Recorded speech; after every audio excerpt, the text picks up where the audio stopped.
Video like जरूर कर लीजिए और ऐसे वीडियो लगातार फ्री में पाने के लिए चैनल को तुरंत सब्सक्राइब कर लीजिए और बेल आइकन को जरूर टैप कर लीजिए ताकि आगे भी सारे वीडियो आपको मिलते रहे। यूट्यूब में फॉलो करते हैं तो प्लीज ये वाला फ्री टेलीग्राम चैनल जरूर ज्वाइन कर लीजिएगा। सारे नोटिफिकेशन सारे अपडेट यहीं पे आते हैं, ध्यान रखिए। नमस्कार साथियों, स्वागत है आप सभी का स्टडी फॉर सिविल सर्विसेज में। ये क्लास है हमारी इन्वायरमेंटल साइंस की और इन्वायरमेंट साइंस की क्लास में आज का जो हमारा टॉपिक है वो है आईची लक्ष्य। हमने पिछली क्लास में जरा इसकी थोड़ी सी चर्चा हमने करी थी, सबसे लास्ट पॉइंट हमने यही देखा था। तो आज हम इसके बारे में जानेंगे क्या आईची लक्ष्य क्या है, किस तरीके से कार्य करते हैं और क्या ये चीज़ है, जरा इसको समझते हैं। चलिए भाई देखो, लास्ट क्लास में हमने जैव विविधता पर सम्मेलन नागोया प्रोटोकॉल को समझा था, ठीक है। कार्टेशियन प्रोटोकॉल भी देखा था हमने। तो वही है, जैव विविधता सम्मेलन द्वारा अपनाए नागोया प्रोटोकॉल में आईची लक्ष्यों को अपनाया गया था। यह एक अल्पकालिक योजना है जो 20 महत्वाकांक्षी लेकिन प्राप्त करने योग्य लक्ष्यों का एक समूह प्रदान करती है, जिन्हें सामूहिक रूप से आईची लक्ष्य के रूप में जाना जाता है। 20 है, इसीलिए से बोलते हैं आईची 20। अब इसके अंतर्गत टोटल 5 हिस्सों में इसको बांटा गया, एक एक करके देखते हैं। देखो, पहला है ए लक्ष्य। ए लक्ष्य क्या है? सरकार और समाज में जैव विविधता को मुख्य धारा में लाकर जैव विविधता की हानि के आधारभूत कारणों का पता लगाना। जैव विविधता क्या होती है? जैव विविधता होती है किसी भी स्थान पर अनेक प्रकार के जीव जंतु हों, अनेक प्रकार के पेड़ पौधे हों, इसी को बोलते हैं जैव विविधता।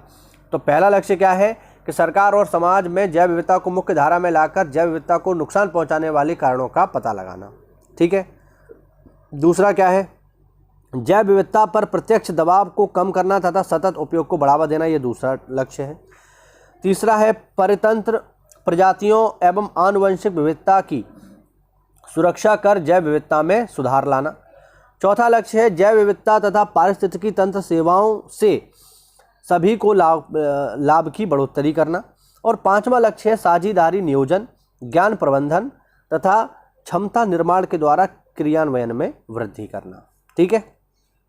आगे देखते हैं।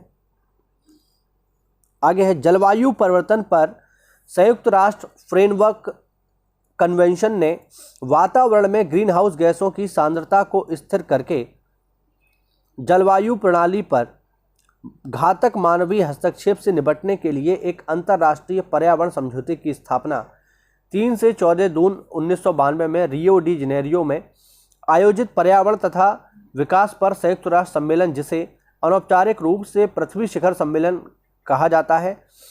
इस समझौते को 154 सदस्य देशों के हस्ताक्षर किए गए थे। इसने बान में एक सचिवालय की स्थापना की और यह समझौता 1994 से लागू है। यहाँ पर अर्थ समिट की बात कर रहा है आप, ठीक है, समझ लेना। इस संधि ने उस समय चल रहे वैज्ञानिक अनुसंधान और नियमित बैठकों वार्ताओं से भविष्य हेतु ऐसे नीतिगत समझौतों का आह्वान किया जिससे पारिस्थितिकी तंत्र जलवायु परिवर्तन के हिसाब से स्वाभाविक रूप से अनुकूलित हो सके, ताकि यह सुनिश्चित किया जा सके कि खाद्य उत्पादन का संकट उत्पन्न ना हो और आर्थिक विकास को सतत रूप से आगे सक्षम बनाया जा सके। क्योटो प्रोटोकॉल पर जिस दिन 1997 में हस्ताक्षर किए गए थे और जो 2005 से 2020 तक चला, UNFCCC के तहत उपायों का पहला कार्यान्वयन था। क्योटो प्रोटोकॉल को पेरिस समझौते से हटा दिया गया था जो 2016 में लागू हुआ था। 2020 तक UNFCCC को 1997 हस्ताक्षरकर्ता दल है, ठीक है। इसका सर्वोच्च निर्णय लेने वाला निकाय पार्टियों का सम्मेलन COP जलवायु परिवर्तन से निपटने में प्रगति का आकलन करने के लिए सालाना बैठक करता है। अभी हाल ही में जो COP की बैठक हुई है वो हुई है COP 26, जो कि हुई है शेख अल शर्म में, ऐसे करके है, शेख शर्म अल या ऐसे करके है। ये कहाँ पर पड़ता है? ये मिस्र में पड़ता है। तो लेटेस्ट जो है कॉन्फ्रेंस ऑफ पार्टी यानी COP की जो बैठक है यहीं पर हुई है, ध्यान रखना। तो ये छोटा सा टॉपिक था हमारा जिसमें हमने देखा आईची लक्ष्य, ठीक। उम्मीद करता हूँ आपको थोड़ा बहुत समझ में आया होगा। मिलते हैं अगली क्लास में, तब तक के लिए जय हिंद, जय भारत और वंदे मातरम।